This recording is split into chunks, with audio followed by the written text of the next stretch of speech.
राधे राधे। तो कहते हैं कि हकदार बदल दिए जाते हैं, किरदार बदल दिए जाते हैं। इस मतलब से भरी हुई दुनिया में अगर मन्नत पूरी ना हो तो भगवान बदल दिए जाते हैं। इस मतलब से भरी हुई दुनिया में जहाँ हम अच्छे रिश्ते और अच्छे दोस्त ढूंढते हैं, वो हम कैसे ढूंढेंगे? क्योंकि यहाँ पर हर कोई तो फ़ायदा ढूंढ रहा है कि हमें उससे क्या फ़ायदा होगा। ऐसे में कैसे पता चलेगा कि कौन हमारा सच्चा साथी है, कौन हमारा सच्चा दोस्त है, कौन सच्चा रिश्तेदार है? कैसे? तो ऐसे में आपको मेरी कहानी शायद कुछ मार्गदर्शन कर पाए। आज की कहानी में बहुत ही सरलता से एक बहुत प्यारी बात छुपी है। वो बात ये है कि अगर आप चाहें तो अपने रिश्तों को बहुत सुंदर बना सकते हैं, और आप चाहें तो उनमें फ़ायदा ढूंढ के, नुकसान ढूंढ के उनको अलग कर सकते हैं। मैंने अक्सर लोगों को ये कहते हुए सुना है कि अब लोग बदल गए हैं, अब लोग अच्छे नहीं रहे।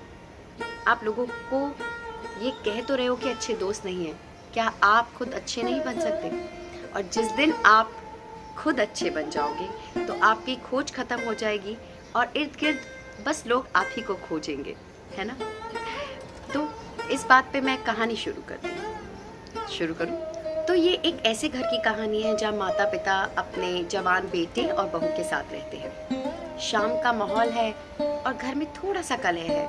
कलह इस बात का है कि उनकी बेटी और दामाद आ रहे हैं और उनके जो बेटे और बहू हैं वो नहीं चाहते कि वो आए। बात बहुत बढ़ रही थी। बार बार उनका बेटा कहता कि वो क्यों यहाँ आ जाती है, हर महीने अपने हस्बैंड को ले आती है, बच्चों को ले आती है, हमें लेना देना पड़ता है और सारा बजट हिल जाता है। जहाँ उसकी माँ बोलती है कि बेटा मैं तुझसे 1 रुपया नहीं मांगती हूँ, जो भी करना है वो हमें करना है, तू क्यों चिंता कर रहा है? वो कहते हैं कि पर क्यों आ जाती है, जो आपका है वो भी तो मेरा है, मतलब मेरा ही तो हिस्सा उसको जा रहा है। उसके पिता बहुत गुस्सा होते हैं, कहते हैं क्या मतलब है तेरा हिस्से का? जितना हक तेरा है उतना हक उसका है। बेटा फिर बोलता है, कहते क्या मतलब? जो उसकी शादी में लगा वो उसका हक था, अब जो है वो मेरा है, उसका कुछ नहीं है। और उसको बोलो कि सिर्फ दिवाली और रक्षाबंधन पे आया करे, ऐसे मुंह उठा के कभी कभी नहीं आया जाया करे। ये बातें सुनकर माँ बाप को बहुत दुख होता है। माँ रोते रोते कहती है, क्या बेटा मैंने तुझे ये संस्कार दिए कि तू अपनी सगी बहन से इस तरह का व्यवहार करे? अरे जब तक हम हैं तब तक ही तो उसका मायका है, फिर कौन बुलाएगा उसको, कौन इतना आदर सत्कार देगा? और क्या अपने दामाद को बुलाना, अपने नाती पोतों को बुलाना क्या गलत है? बेटा तू कैसे बदल गया?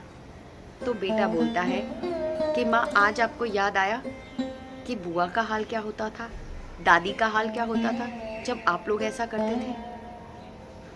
एकदम शांति हो जाती है। उसके माता पिता कुछ नहीं कह पाते हैं। वो याद दिलाता है कि जब मैं छोटा था तो दादी को रोते हुए बिलखते हुए देखता था, और आपके घर में सारी लड़ाइयाँ दिखता था कि बुआ के आते ही आप लोगों के अंदर कैसा अजीब सा माहौल हो जाता था। आप दोनों नहीं चाहते थे कि बुआ घर में आए, फूफा जी आए और उनके बच्चे आए, या आपको उनको कुछ देना पड़ जाए, उन्हें घुमाना फिराना पड़ जाए। मैं वो सब देखता था। दादी को रोते हुए भी देखता था, दादा को देखते देखता था कि न जाने हमने कैसे संस्कार दिए हैं कि हमारे बच्चे इस तरह से कर रहे कि अपने सगे भाई बहनों को भी वो अपने घर में रखने की इतना बड़ा दिल नहीं रखते हैं। आज मैं आपसे पूछता हूँ, क्या बताओ कि आप बुआ को प्यार नहीं करते या बुआ का हक नहीं था?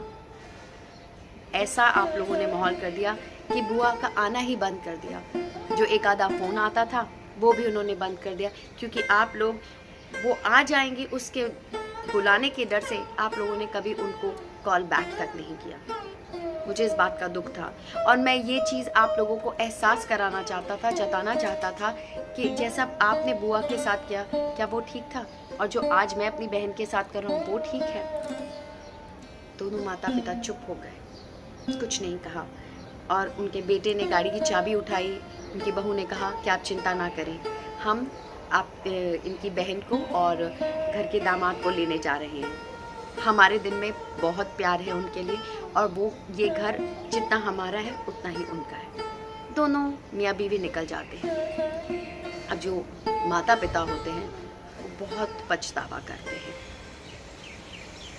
अपनी बहन को कॉल करते हैं और बहुत रोते हैं, माफ़ी मांगते हैं और अपने माता पिता की फ़ोटो को देख के प्रणाम करते हैं और उनसे भी माफ़ी मांगते हैं कि हमने कितना गलत किया।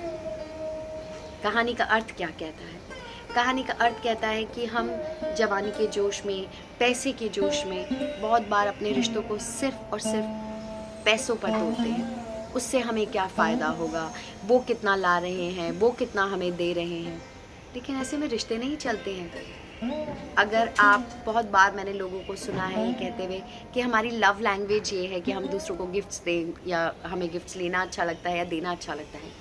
लेकिन सच बताऊं, इस देन लेन से अच्छा है कि आप उसको एक बहुत प्यारा एक हग कर दो, एक ऐसा टाइट हग कर दो कि वो सारे तोहफ़ों से, सारी चीज़ों से बड़ा हो। मैं तो यही करती हूँ। मैंने इस कहानी से यही सीखा कि जब भी हम रिश्तों में लेन देन सोच लेते हैं ना, वहाँ कहीं ना कहीं व्यापार शुरू हो जाता है, और प्यार व्यापार नहीं है। ये बात मुझे जब समझ आई तो बहुत सारी कठिनाइयाँ और बहुत सारे रिश्ते मेरे बच गए, क्योंकि मैं बहुत बार कतराती थी कि अरे छोड़ो, क्या करना, ये करना पड़ेगा, वो करना पड़ेगा।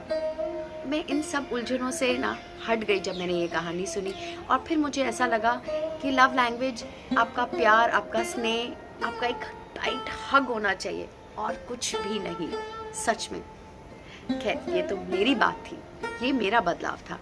आपको कहानी सुनकर कैसा लगा? अच्छा लगा तो मुझे ज़रूर बताइएगा। धन्यवाद। जय हिंद।